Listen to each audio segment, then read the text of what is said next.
نو په ابتدا کې خو به په دې ښه و چې خلکو ته ډېر جالب ځکه و د افغانستان خلکو ته چې د ژوبڼ په نامه یې څه نه پېژندل، اما بیا چې ړنګ سوی و خلکو پرې اوښکې تویولې و، خلکو ته د تاسف وړ و چې په دې لاره به تېرېده.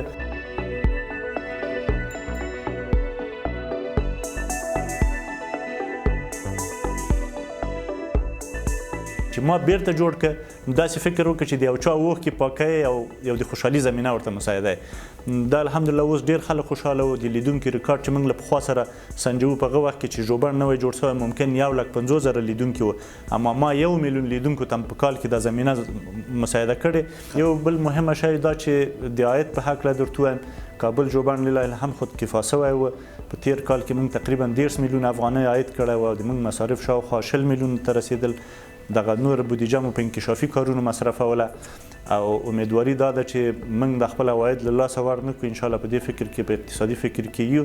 آینده پلان مو همدغه ده چې له خیره ژوبڼ ته توسعه ورکړو او موږ خپلې برنامې د ولایاتو له ځینې ریاستو سره ماهنګ کړو چې خلک ښکار، قاچاق یا هغه نادر او کامیابه ژوي چې مخ په ورکېدو دي هغه کې باید موږ سره مرسته وکړي. یو شی چې ډېر مهمه ده،